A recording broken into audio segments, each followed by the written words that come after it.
To the first episode of We Three Sims. As you can see, there's only two of us right now. Our number three is kind of hiding from us right now, hiding out uh, in Virginia right now. So she's not able to be a part of it, But we do hope eventually Vicky will be able to come and hang out with us. So to understand But exactly, don't let that fool you. We're gonna have a bunch of different people on for this absolutely. podcast. Until This is not gonna be a. This is not just gonna be a 3-person podcast. This is gonna be. You're gonna have many. you're gonna have your two main hosts. God, I don't know what you're going by on this now. Doug. Yeah, so you're gonna have Doug. You're gonna have me.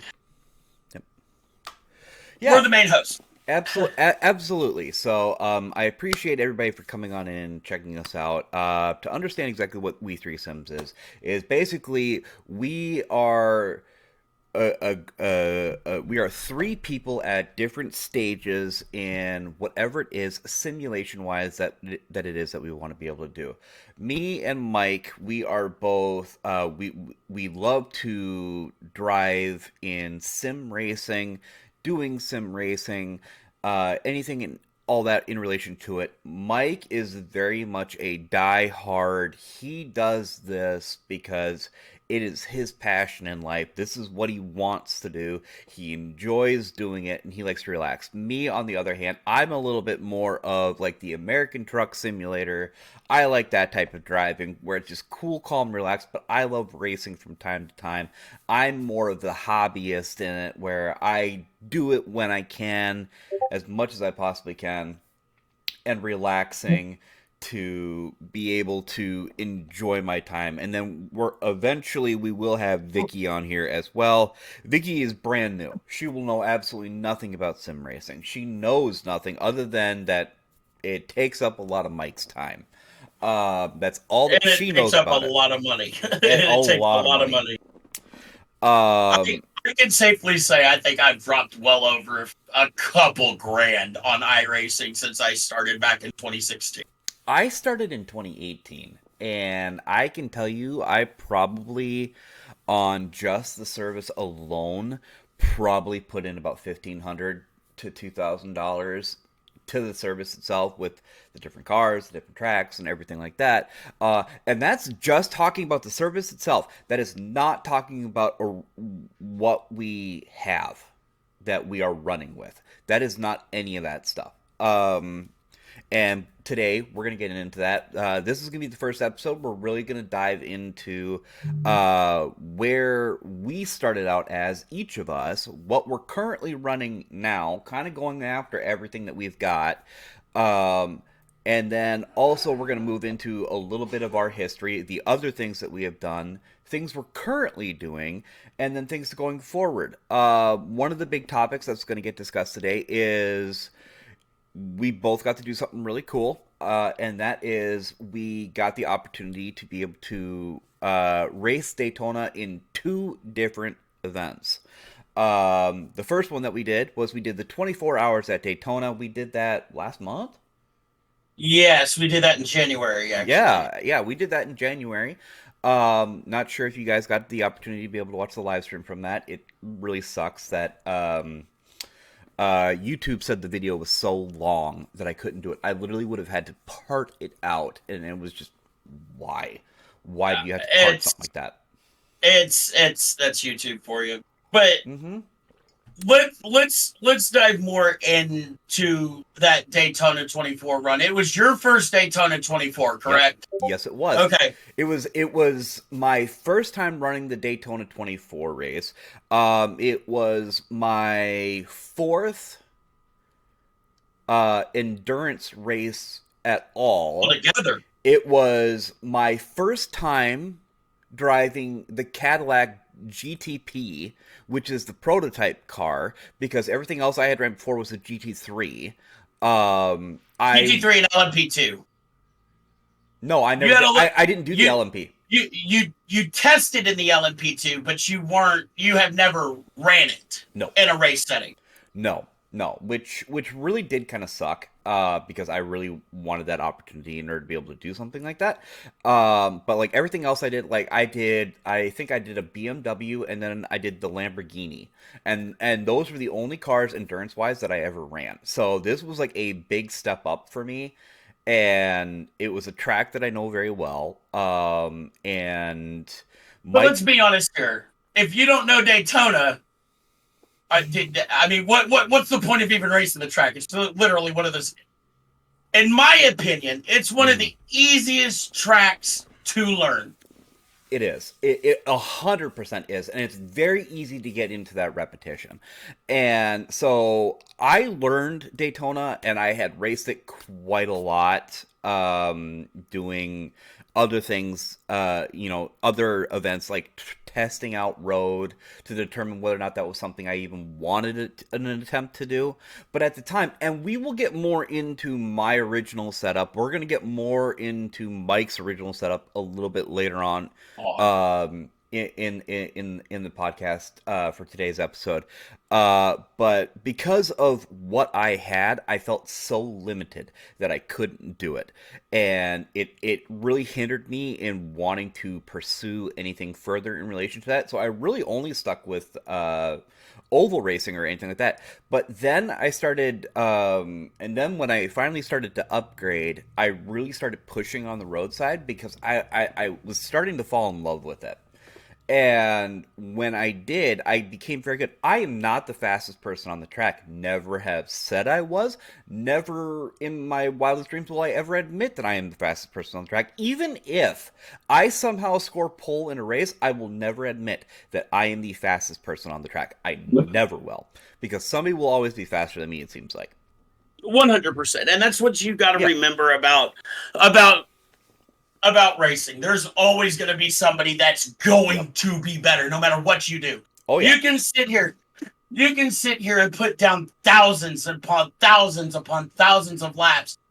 And then you get into a race with a guy that I'm Has just going to five throw more this. minutes than you. And somehow Yeah, he's and got 2 to 3 seconds on you. Like, what the hell? or you have somebody like Max Verstappen come in and just completely whack your ass. Mm-hmm. You might think you're the fastest guy out there, and then you've got somebody of Max Verstappen caliber, or as we here at HSR like to say, aliens. Yeah, You're a yeah, yeah, freaking alien, absolutely. and we've got a couple of those on this team. You look at guys like Scott Ramler and Dalton Fredericks. Guys are fucking aliens. Yeah, yeah. We'll even get into that, into the updates and everything that's changed. So, I know that the last podcast that I had Mike on, we were talking about a lot of different things that were going on, and one of the things that actually got mentioned was that I was in the championship racing for the iRacing, like fixed racing league. Um, and we had some events that were happening on track and off track. It was a major problem. I own the fact that I got confronted about it, but because I had, there's no lie on it. Yes, it was a league race. Yes, the guy did something that was inherently dirty, unprofessional, unacceptable, and I gave the owner the opportunity in order to fix it. He chose not to, and I lodged a complaint with iRacing, and iRacing gave the guy a permanent ban. And because of that permanent ban, I was removed from the league. After that, I stopped league racing completely, and I kind of left that alone. That's why we had that long gap from July until January, where Today, honestly, yeah, yeah, like the next day I made a video about it, posted it, and that was it. The channel had stopped for a while. I hated the fact that had to happen. But it was beyond my control at that point. Um, but since then, um, I've been in contact with, it's called Cannonball Racing.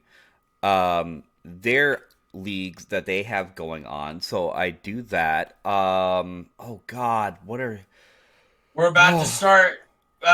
Extreme Motorsports is about to finish up their Xfinity season in a couple of races, and Yep. then you're gonna see not only Doug, but you're gonna see myself running in their Cup Series. Doug is going to be pulling double duty racing on Tuesdays and Wednesdays, Mm-hmm. and I'm going to be racing every other Monday and every Wednesday. Yep. So you're going to see a lot. You're going to see us on track a lot. Yes, you're going to see us on track a lot. We're going to be working together. We're going to be doing a wide variety of things. So we have or we have Extreme Motorsport. We have um, the Cannonball series on Friday nights that we run. And then Thursdays we have the what is the road league that we're in over there? I can't even think of the name right now.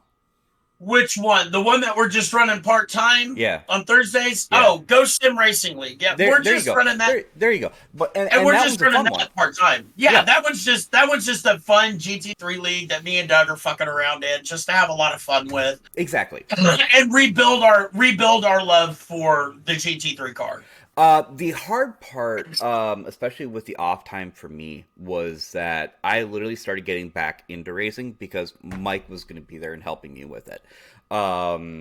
Things happened on Mike's side that prevented him from being able to do that, and he started to become a lot more um, mentally challenged by things Yes. that were going on. And because of that, he was starting to stress.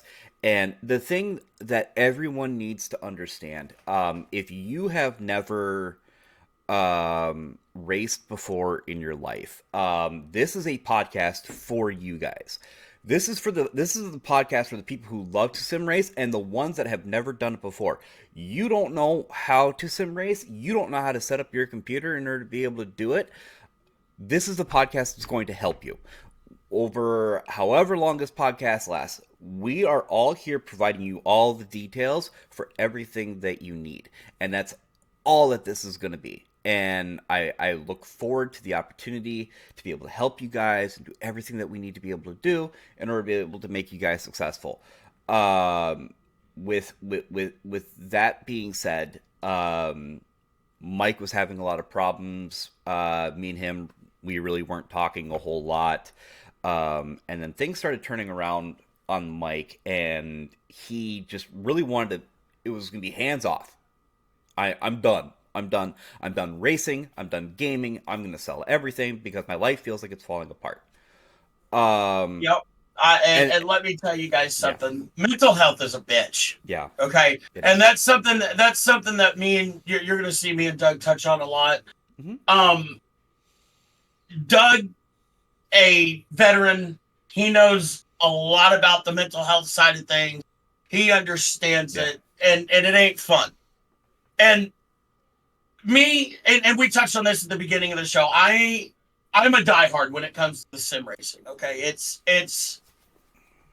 it's very stress relieving for me in a way, unless you get the typical dumbasses who can't drive and don't know what the hell they're doing. Mm-hmm. And that's not a stab at any of you new guys coming in. That's just the guys that have been on the sim as long as they have, and they're still doing rookie stuff, you know. Yeah.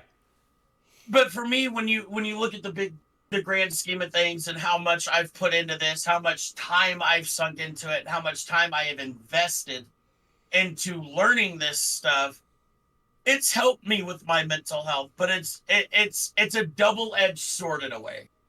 Yeah, definitely. It's very easy to get burned out on, especially if you're constantly pushing yourself, And and that, that's something you just can't do. yeah. That's just something you cannot do. Like this year, we started out with the Daytona 24, and it was Doug's first. But this was, see, I started doing endurance racing in 2021, so this was my third year running the Daytona 24 hour. But I didn't run it just once. I ran that thing twice. Okay. I ran that first split on Friday, Hmm. and then turned around and raced that very next split Saturday morning. If that doesn't tell you guys how much I live for this shit, I don't know what does. What is even more interesting is that I openly admit, and I've already said it at this show, that I'm not the fastest guy on the track, and I never will pretend to be. When we did the 24 hour, it was a Mike told me I needed to go find a team to run with because Mike did not have one for me. And I found a really cool group of guys. They called themselves All Out. And I decided that I would give them a shot. We would see what would happen. Hopefully, we could make something have a good running. The goal was to finish the race, not try to win the damn thing. And that was always our end goal because literally you're talking about a group of guys that like we just wanted to try to make something happen, and that was going to be it. Never when we set the whole thing up originally, somebody else was even starting the car. And the beginning of the race, I started it. Didn't qualify. I just started the car and we went going. Uh, I had the first spin out, kind of putting the car to the back of the field for the prototype class, which was okay because that's where I wanted to be. If there's going to be problems, I can do wreck avoidance. I will be fine.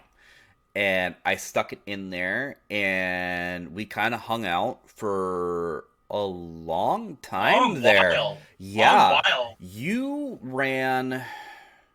I got in the car, I want to say, like, what, 3 hours later, 4 hours later, and just Yeah, started blitzing through the field. I mean, yeah, like the setup that we had for that car was was probably the best setup we'll ever have for the caddy. oh my god. Like there are moments where I'm just bored, okay? I mean, the vet clinic that I work for, we're shut down.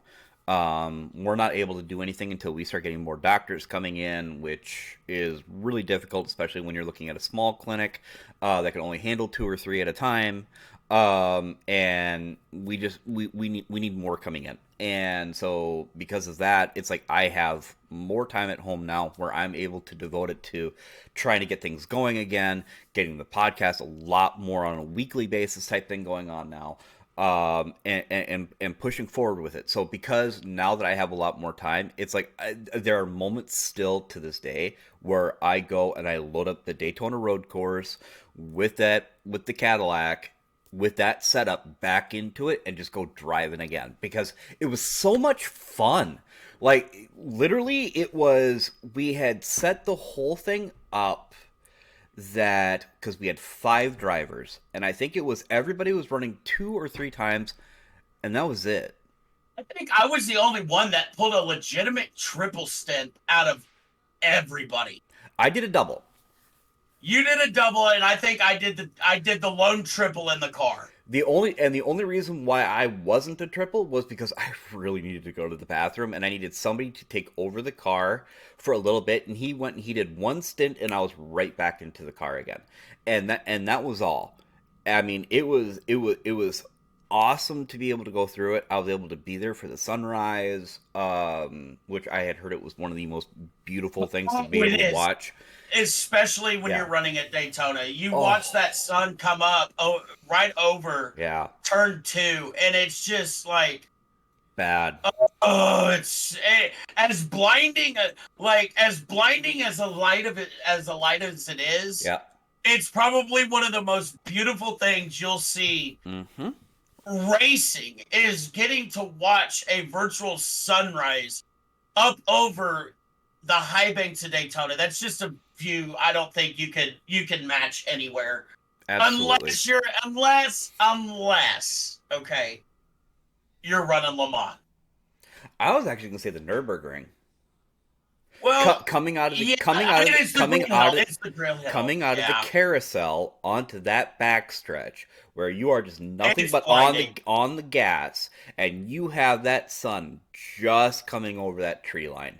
Yeah, Oh, I could see, yeah. Oh, and Bathurst. That's another really good yeah. place. We're going there next week. No, we're going there this week. This week? This week. This week? This week is Bathurst, man. Holy shit. 12, Bathurst is upon 12 us. hours of Bathurst. We are racing Saturday, I think the morning. Yeah, we're running early morning with the backup of the very next race. It's Yep. like 10, 11 a.m. Yep. So, we're that's all very exciting. So with All Out, we're gonna continue to run with them. They did an awesome job hanging out with us. It was great to be able to spend that kind of time with them. I actually got the opportunity because with how my experiences were with my original setup and all that, like I just there were a lot of things when I upgraded that I did not know. And then we actually had a new guy. It was his first race. And Robert, wasn't it? yeah, it was Robert. And when I passed the car off to him, Mike is not even there. It's just me and Robert, and me and him were just talking back and forth. We're trying to figure things out. He keeps locking the tires up, and I couldn't figure out why. And then I thought about it for a minute, and I get back into the car to give Robert a break because he's getting frustrated because he had done a little bit of damage to the car. It wasn't bad, but he did a little bit. Only like a minute worth of repairs. It wasn't a lot Yeah, at all. it really wasn't a whole lot. And then I'm sitting there, I'm driving, and I'm just going through in my head. I'm like, okay, what all did I have to do when I changed? Because when I first started in 2018, I started with the Logitech, or not the Logitech, the Thrustmaster TMX Pro, which is a belt-driven wheel with paddles. It was cheap. I think it was like $200. It wasn't much. Um, and that's how I got my start. And it was difficult to be able to get a feel on anything. And things just weren't looking all that great. And eventually, I saved up enough money because the one thing I was told was get away from Thrustmaster, go to Logitech. And so I went originally looking for a G27. Can't find those anymore. They don't have them. So You can't find them or the G25s. in 2019, I um I upgraded to the G29 because you couldn't find the 27 anymore, and the 29 was the closest that they had. Plus, it had a lot more buttons, which is what I wanted. It Because was when the update. because when I'm doing American Truck Simulator, I wanted enough buttons that I could literally do anything in the truck, and it would be relaxing for me. So I started on that, and I ran that until oh god, 2023, last year. Oh yeah, Yeah, yeah. yeah, Okay, yeah. okay, guys. Here's the funny thing. Yeah, Going yeah, because going into this, I told Doug, I was like, you really need to look at this brand because you were originally looking at going to Fanatec, and I was like, yep, no, get the fuck away from it. I'm getting away from it. I'm already shopping around. yeah. I told. I'll let you go with what I called you on this one. Mike sat there. He went over and he had told me because it was in what used to be the Twiggy iRacing series. Because the guy who owns it was actually one of the groomsmen at my wedding, so I know him. Oh shit! I've known Merrick for many years. We used to do NASCAR stuff and play Xbox games and all that. Like I've known Merrick for many years. And sometimes if on broadcast you ever happen to hear me and Merrick talking and we're in a full-blown fight, just know that's just how we are. We are best buds, and if the shit hit the fan, he knows that I would come cock locked and ready to rock. He knows that, and I know that most of the time he has my back. We just tend to fight on the ideals of things, you know? And Merrick kept telling me that you can't go to anyone else. No one else is as reliable as Fanatec. That's why it's been around as long. Because I was leaving belt driven and I was going to go direct drive. I just didn't know what I wanted. Oh, see, Mike, yeah, and that was the Mike, same with me. Mike told me, no, if you're going to sit there and you're going to do that, then you know what you need to do. You need to sit there and you need to go with Moza Racing. They are the best out there. They're a lot cheaper. And I'm like, And they were brand new. not really. No, I actually found out that they had been out for a few years. They've been out for 3 years, but Yep. they've been having to live in the shadow of Fanatec, Thrustmaster, and Logitech. Yep. So, when I started looking, Logitech came out with their direct drive, but they wanted $1,000 for it. Yeah, like fuck you, Logitech. Like, And then I went looking at Fanatec to get the bundle that I wanted, which what I wanted was I wanted a decent block. I wanted two wheels. I wanted a regular wheel, and then I wanted a road wheel, and then I wanted load cell pedals. That's all that I wanted. I didn't care about the shifter. I didn't care about nothing. Um, and I was just gonna leave it at that. I kept looking, and I could not find one for less than $3,000 in a that you bundle pack. actually like. Well, no, in a bundle pack because I would have Well, to buy it yeah. individually, and individually it was like almost $4,000, and I'm like, Yeah. that's ridiculous. My budget at the time was 4,500, and that was it. That's all I could do, and I didn't know exactly what I wanted or how I wanted to make it look. I didn't know anything at the time. Um, and then Mike had told me go to Moser Racing. So the first thing I did is I went looking and I found out that my local micro center has it. Lucky bastard! I have to drive 3.5 hours to go to a micro center. I drive 30 minutes. I hate you. And, I hate and, you. and that's the only one in the state. Yeah, see, Oklahoma needs to smarten the fuck up and get a micro center. Micro center, if you are hearing this, you need to bring one here. Please. Yes. Please bring one to Oklahoma City so I don't have to drive to Dallas. Yes, absolutely. But lucky for me, I was able to see that it was there, and I was able to look at their list of everything. The Logitech G29, to give anybody an idea, when we're talking about force feedback, we're literally talking about This a thing was motor. gear driven. It's gear driven, and there's a motor inside of it, and the torque and everything is coming directly off of the The motor, motor and the gear. well, the motor is locked onto that gear. Okay, so if you think like you've got your block, and inside of that block, on the outskirts of it, is the motor for it, and then inside of it is the gear with the piston inside of it. That's what's turning around in order to be able to make it fit in there, and then that motor is providing the resistance that you're feeling in everything it is that you're doing. Okay, so that's what we're talking about when we're talking about a direct drive, because it's literally from the motor directly into the piston. That's what that is.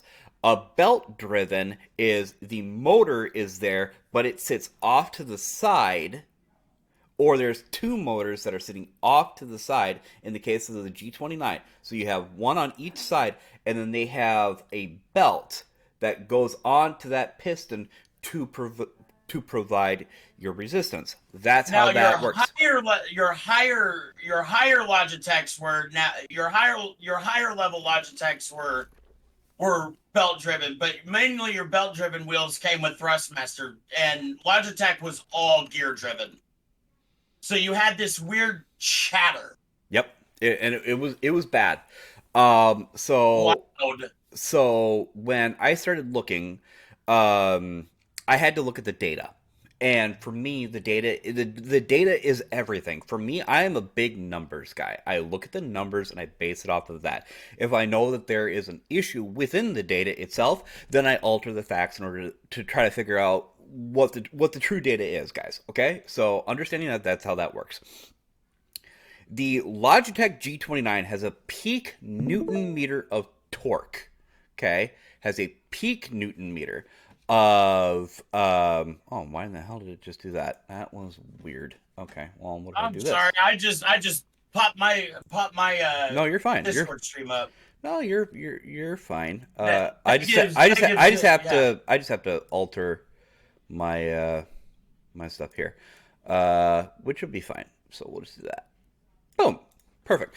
All right. So with Logitech, the way that is that the motor, you lose a lot of that strength within the wheel by how within the belt. Okay, so the belt, as it expands and it contracts and all that, you're losing a lot of force with it. And so at the wheel, you only get 2.9 newton meters of torque. I was about to say, That's isn't it. it like It's it's it's like not a lot. below 3? Yep. It was well below 3. Yes, it's 2.9. I looked it up.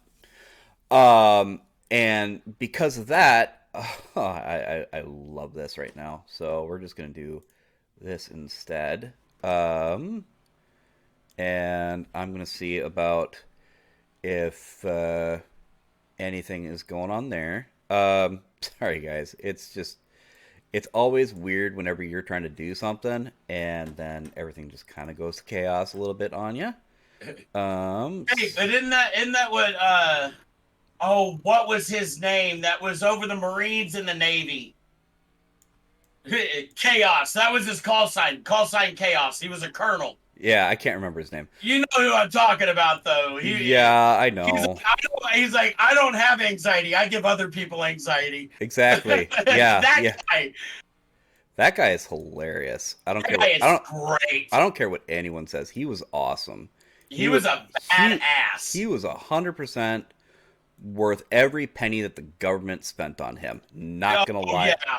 Not gonna lie on that one. All right. Millions to train that man just for him to be the smart ass motherfucker that he is, and everybody like him. Mm-hmm. Oh yeah. Oh man. Oh yeah. So, but that Chaos. yeah, but that's the beauty of the whole thing. So you just have to figure out exactly what it is that you want to be able to do and what you want your system to work with. So in my case, just to kind of get back to the topic at hand here, right?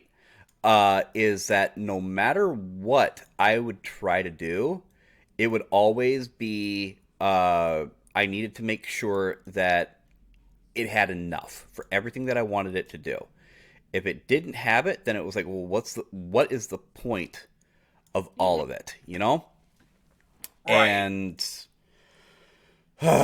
uh when I would do so, as everybody can now see, y'all can see that Mike is actually driving for a little bit, which is awesome. So, Yeah, we're racing dirt cars. We're racing Well, there you big go. block modifieds. So There you go. you guys get to see one of my favorite things to do when I'm not doing road or NASCAR. yep. So, so to understand, with the Logitech G29, you only get 2.9 newton meters of torque, and so that's really not a whole lot for you to be able to feel. All right, you figure that if when you go and you turn a ratchet and you get that first click, that's half a newton meter of torque that you've just applied to the ratchet to get that first click. That's it. It's not a lot. Okay. Oh, grace. Yeah, like it's You ridiculous. see all that? You see that? See all the slick? See the rubber? Yep. Yeah, that ain't grip, ladies and gentlemen. That is slick. Yep. So, As you can see there. when we were discussing me upgrading into something new, the conversation was that I was going to look at Moza Racing because Fanatec was expensive as hell. Sim Magic, oh, I'm sure that they're amazing, but I wasn't going to pay that price tag. You have to have fuck you money for Sim Magic, Sim EQ. Yep. You know, Yep. you gotta have fuck you money. Yeah, that's yeah. Basically, I would have to sell a child to be able to afford that. Like that is aggressively priced. I asked around a lot in the community, and the one thing I had kept hearing about Moza was a lot of their stuff is related to Bluetooth. So their wheel, that it's not attached to a cord or something that you just plug in or anything like that. It's literally it's you plug it in, and then there are sensors that are involved and for you to be able to have everything in your system. And I was told that they tend to glitch a lot. I wasn't sure on that. I wanted to give it the opportunity to try. Like I needed to do something, and so I went looking, and sadly, my local location did not have the R9 because originally the plan was I was going to get an R9, Mike was going to get an R16, and we were going to do that, and that's how we were going to try to make everything work. Um, and we were perfectly content with that was the plan until I saw that there wasn't an R9 available. So I bought an R16. I also bought the road wheel. I bought the iRacing wheel, which I also use as my truck for American Truck Simulator. I use all that, and then I bought the pedals. Um, Within a month, sadly, the 16 R16, went out. which that is 16 Newton meters of torque, which uh at for me to be able to drive that thing, I had to drop the percentage and everything down quite a bit in order to be able to just to be able to turn the wheel. It was a lot. That thing was also heavy. I think it was like 30 pounds, something like that. It was Oh a yeah, they're lot. heavy. Yeah, it was ridiculous. So I brought it back to Micro Center, and they sat there and they had told me that we don't have any more 16s, but we do have a 9. That it was their shelf model, so it was out of the box, but it was their shelf model, and that should work. I had that thing for a couple months. And Uh, then you ended up getting, and then they dropped the R12. yeah, and then they had dropped the R12, but at that point, everything had happened with the Fixed Racing League, and I said, "Screw it." I returned. Right. I returned everything. The only thing I kept was my new the chassis. That's the only thing I kept on mine, and I bought the Next Level Racing, the FGT, not the light, the GT. Um, and I still have it to this day. And I wasn't gonna get anything anymore, and I just said screw it. I was just gonna wait. I was just gonna do whatever. Um, and then they released the R12, which was right there in the middle because for me the 16 was so much power I couldn't use it. And the R9, it because I had just come from the 16, the R9 felt It like it didn't feel like wasn't. it was It, enough. it didn't feel like it was enough.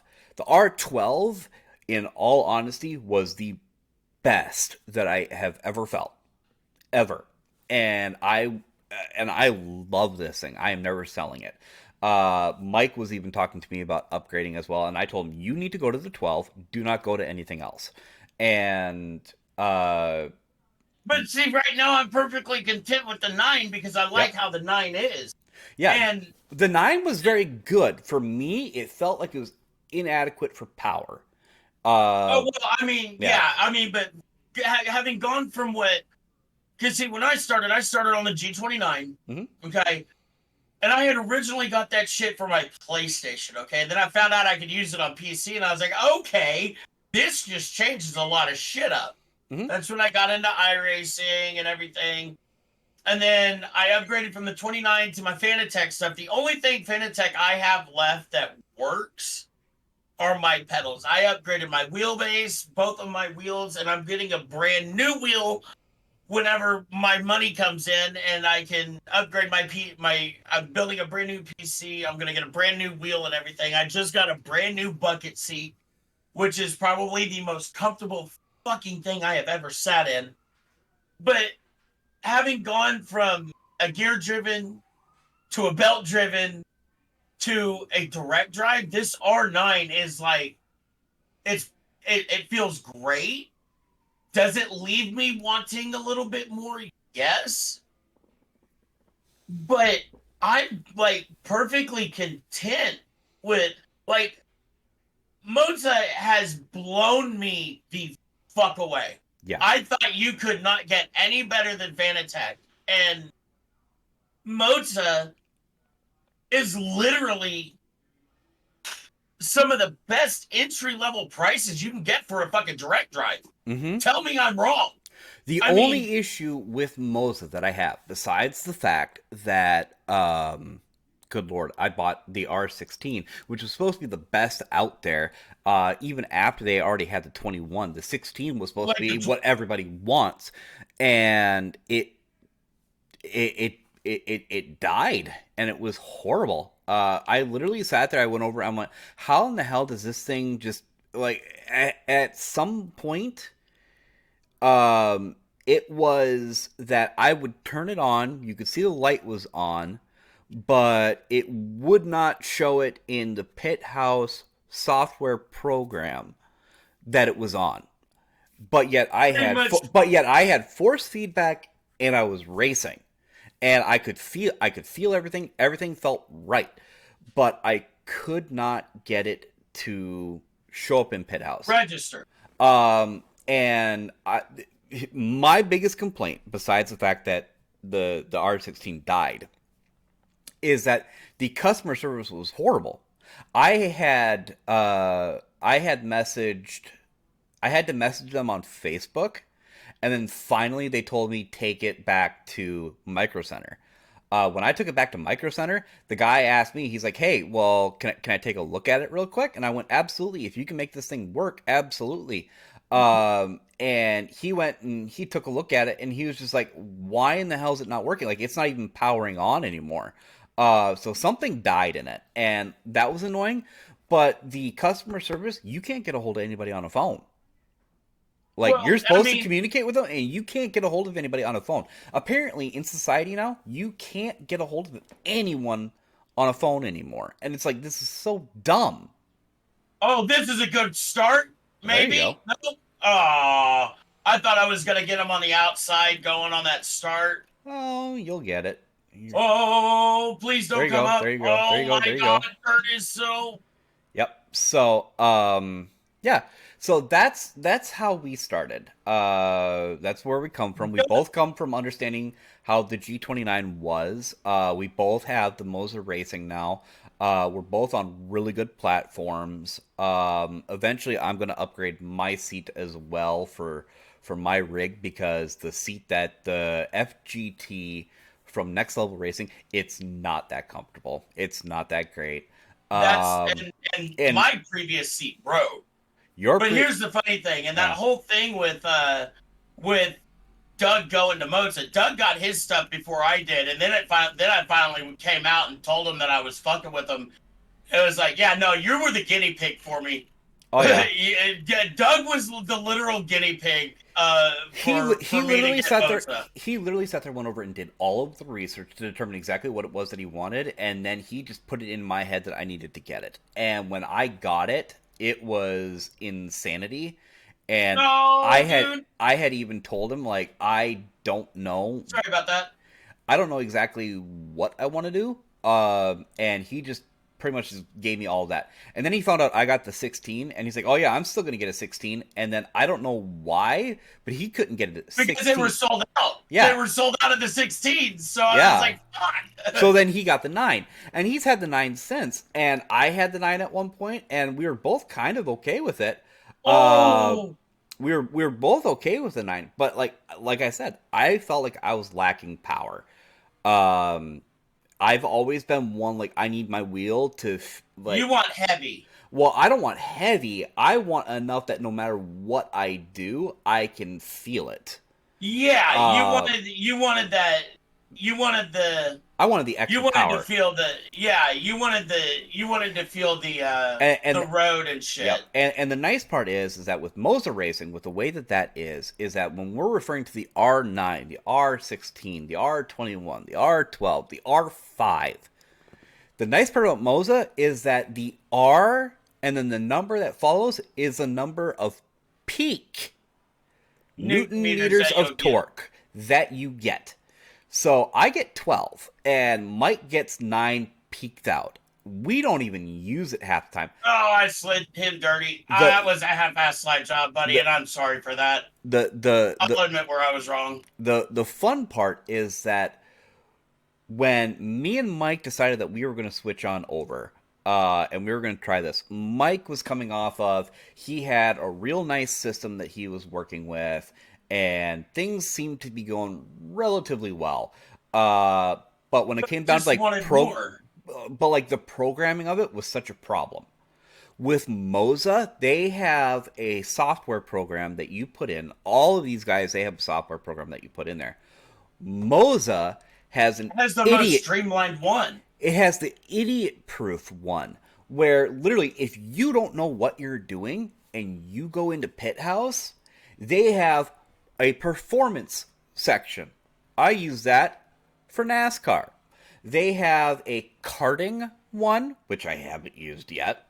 They Oh, have it's so fucking twitchy. they have a they have a GT one. They have a dirt, and they have drifting. And I think there's some other ones as well that they have. There's one that has like 1440 degrees of rotation. Yeah. And you They've could really been stepping it up. you can alter the number of degrees that you can go, which is awesome. Um, so literally, you're idiot proof on everything that you do.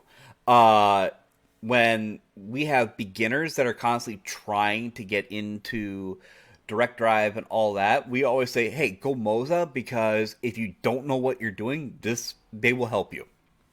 They have programs Yes. that will make it so easy for you. The issue that Robert Barber had in our car at the Daytona 24 was he bought he He also was on a he 920, wasn't he? no. No, he was on load cells. Yeah, he was on a Moza as well. He was also on a Moza, but he was on the R5. But Oh he yeah, so he had the one that was just slightly less than mine. Yep. And because of that, he didn't understand. In iRacing, there is actually a little check mark box where the program picks up on, hey, you've got all this really cool equipment, so this is what you're using. We'll help you calibrate it and all that. And then it'll pick up on, hey, we can be load cell. We can have a load cell break. He did not check that. So when you're using a load cell, what it is it's applying pressure in order to make it a little bit There's more resistance. it's resistance for you to be able to hit that brake, and it'll keep you from locking it up, which is really nice to have. In his case, because he didn't have that checked, he's pushing down and he's feeling that resistance, and naturally, because the car isn't slowing down enough, he's going harder into it, And and it locks it up. he's locking it up. When I told him, hey, I want you to, after I get into the car, I want you to take a look at all your settings. And I want you to tell me if you have the load cell pedal box for your braking checked or unchecked. I made it through 3 turns because he needed help trying to figure out exactly where everything was. I made it through 3 turns on the track, and immediately he goes, "No, that's not checked." I'm like, Fucking check it." Yeah, check that shit, bud. He checked it. I went and I did one fuel run. Okay, because when we did everything, it wasn't based off of, oh, well, you have it from this hour to this hour, even though that's kind of how we had it scheduled. It was all based off of, okay, well, you're running your fuel load until almost empty, and then you're coming in, and either you're going to stay in the car, you're going to do another run, or we're going to transfer it off. And with the way it was with me and Robert was we tried to do one on, one off to give each other a break because it was about dinner time. We both had kids, and we were trying to make sure that everything was good. Uh, because of all I that, came yeah, then I came in and I was like, yeah, don't take me out of the car just yet. I'm feeling it. Mhm.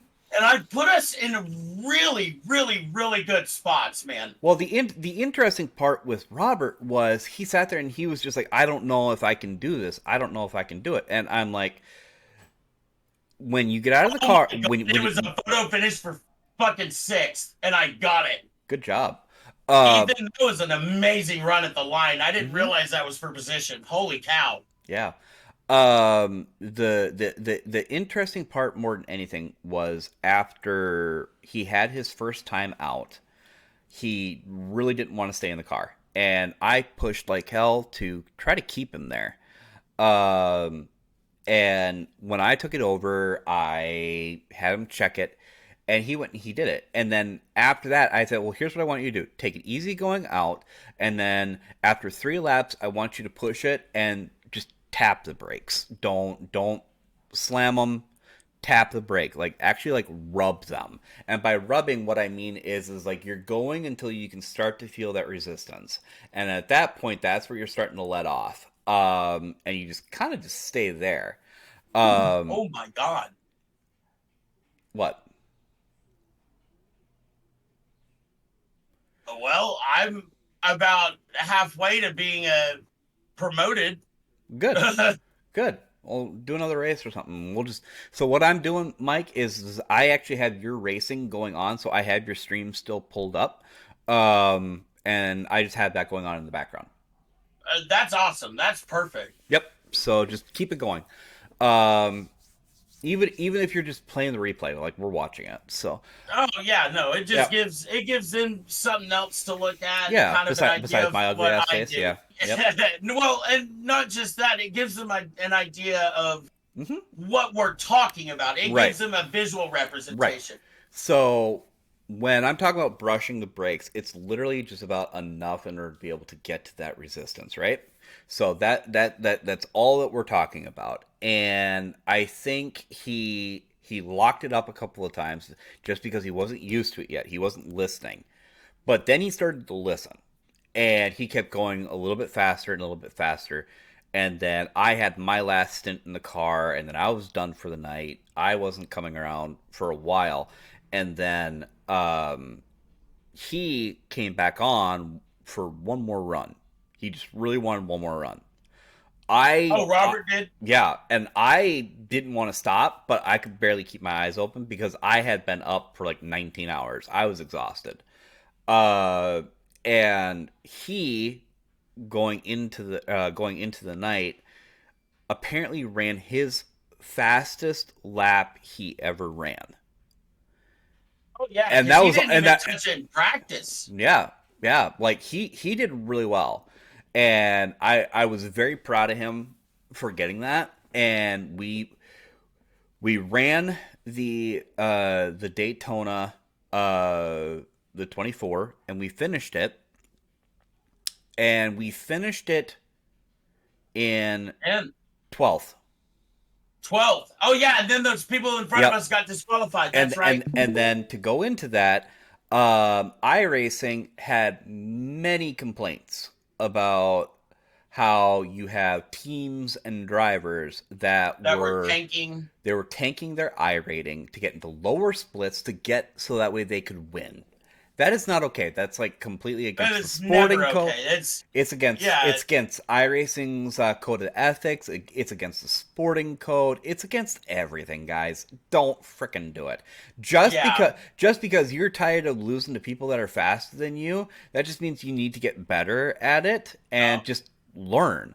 It Hmm. doesn't say, okay, well, I'm going to tank everything and we're going to see what happens, because eventually what's going to happen is you're going to tank your They're I gonna rating. catch on. They're going to catch on, and you're going to have a case like a driver that we know that he was indefinitely Indefinitely suspended right now. he is indefinitely suspended from iRacing because he's not allowed to do it. He is still on the service because he is using his brother's account.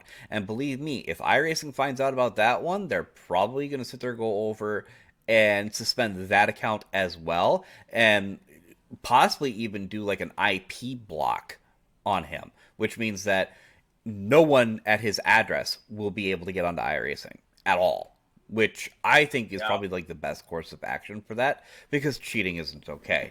Yeah, But no, cheating is never okay, especially when you got so guys like me yeah, that sit here and I'm a single dad. Okay, I'm a single dad. yep, When I don't have my kids, this is what I'm doing. hmm, This is my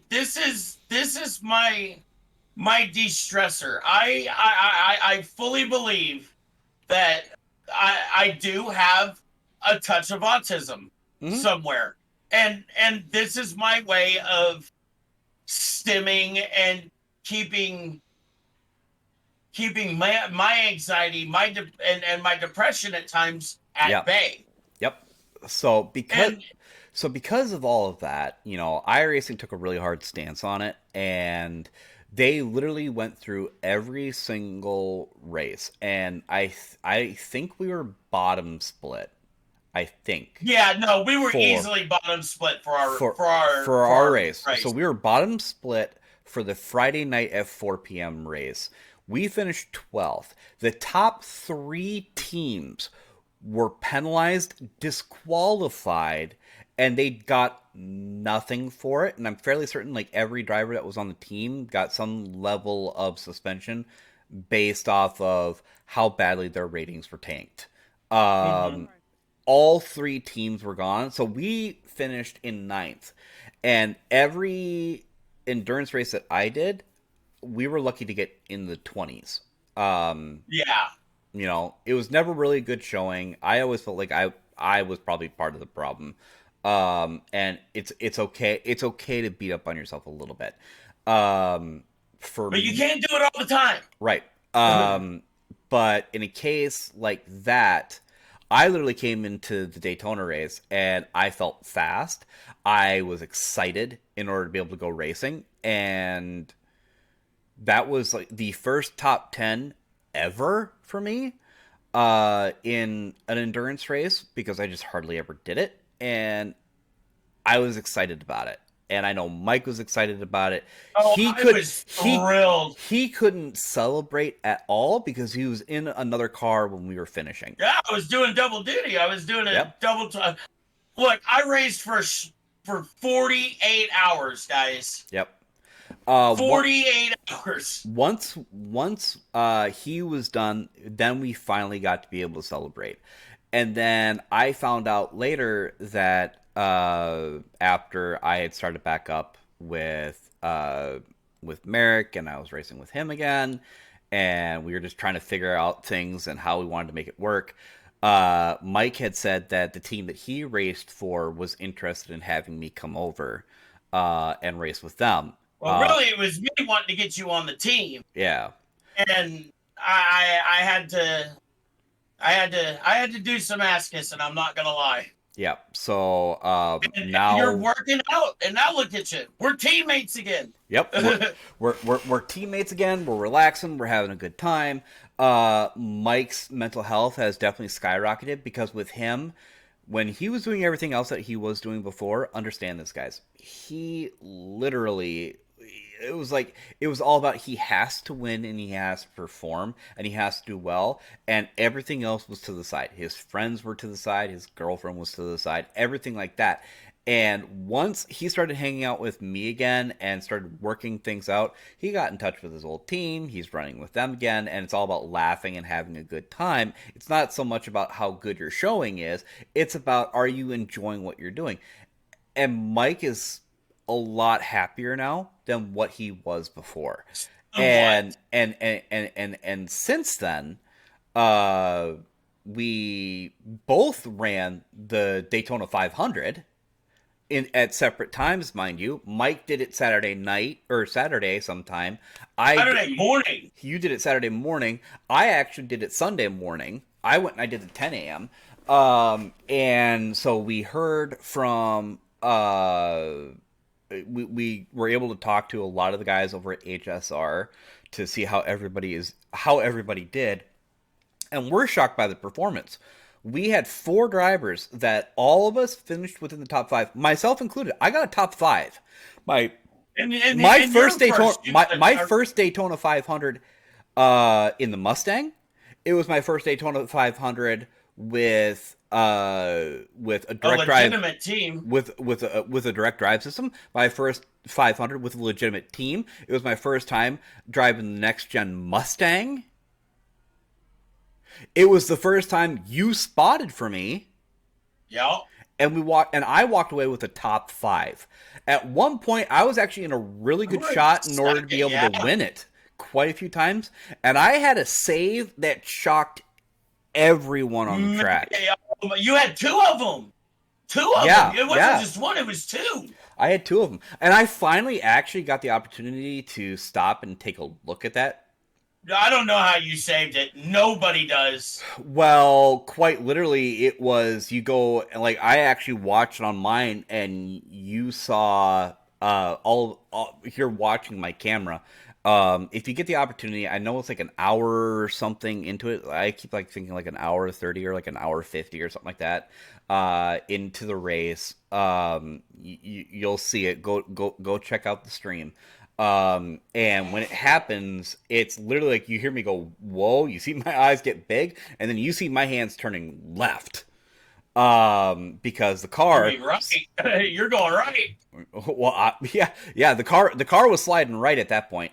But it was odd because I was like, or it shot me left, and then the car swung right, and I was turning it left on and off the throttle until it straightened out.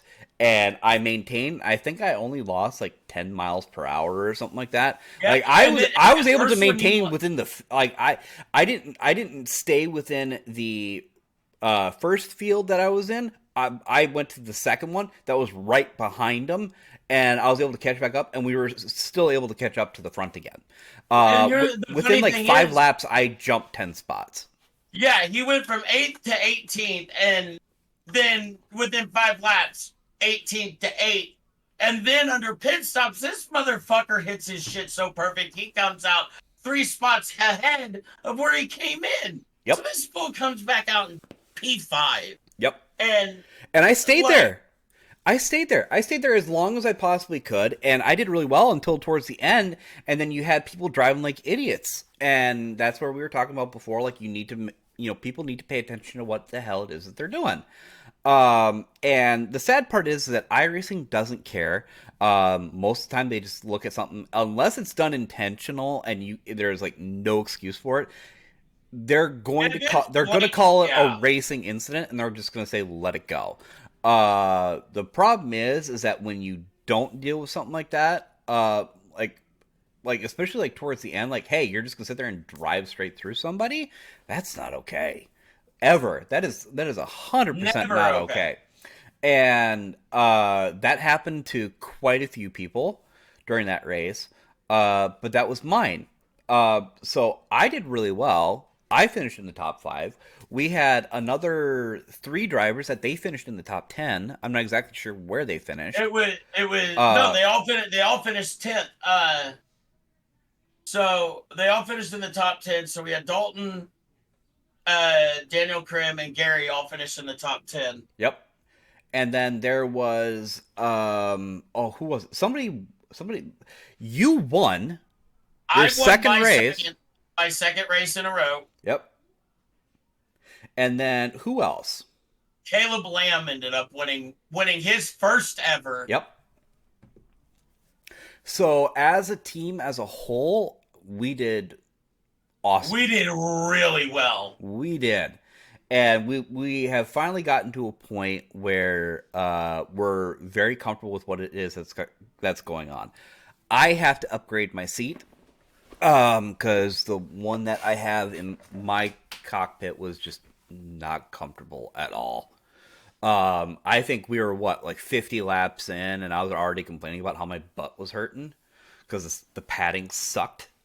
Yeah. And so got to deal with that. And eventually we're going to get to a point where that's going to be completely upgraded, but Right. that's going to be more like around the first that I'll order that, and then whenever that arrives, that's when that arrives, and we'll put it in.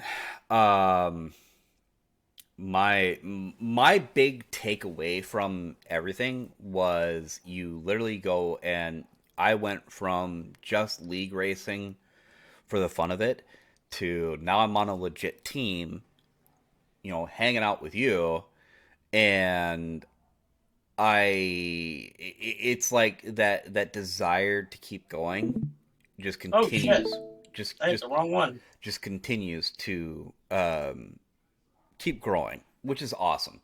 Um, Eventually, one day we'll talk about like American Truck Simulator and how all that works out and all that. But and that's all fine. we like doing sim racing because it's a lot of fun for us, and that's what we're all about.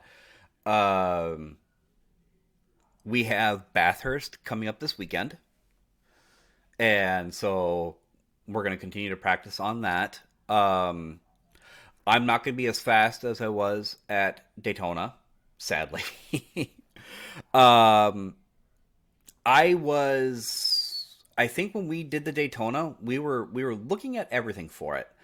Um, and when we were doing Daytona, uh, I once we finally had a setup that would actually work and everybody was comfortable with it, you're literally just adjusting the brake bias, and that was it. Like we weren't even touching the battery modes or anything like that. We literally left it in balance the whole time. A couple of times we might have put it into attack mode, but that was it. And other than that, we just kept it and in balance, so we had equal power and charging and all that. So like we were good. Um, and when I was able to start doing that and relaxing, I was 3 seconds slower than our fastest guy out of the five of us. I was 3 seconds slower than he was. That is an amazing feat for me. Currently, I'm running Bathurst at about 210, 212 right now. I just need a little bit more seat time, a little bit more relaxing in order to be able to get it done, and a few modifications in order to be able to make sure that we run really well. But I'm gonna be there for that, and that's gonna be a lot of fun. Next week we're gonna go more into, I think, the differences in the different types of racing that you can go through, things that you should probably know. Um, Specifically, I think we're really going to be touching on the difference between a GT3 and the prototypes that are out there. And when we're talking about deploying the battery, and when we're talking about what to expect, and when somebody is talking about dragging the throttle and everything like that, that's kind of where we're at for that. That's what's going to be on the agenda for next week, to discuss how you go and you make yourself have a faster lap time. And then we'll also touch on a little bit of the oval side of it. We'll touch back in with the team. We'll see how they're doing, how was racing at Atlanta, and we'll just kind of see how everything goes. What do you say? That sounds good to me. Absolutely. So I appreciate again for you guys coming on out and checking us out. We will be here every single week. We're going to be recording these Monday mornings, and we will be checking in with you guys to make sure that everything is good. If you have any questions, do not hesitate to sit there, go over and type them into the chats. Give us a like and a follow, so that way the algorithm knows that we're actually doing something right for once, and we can kind of see how things go from there. We appreciate you guys. You guys are absolutely awesome. Mike, you got anything? No, sir.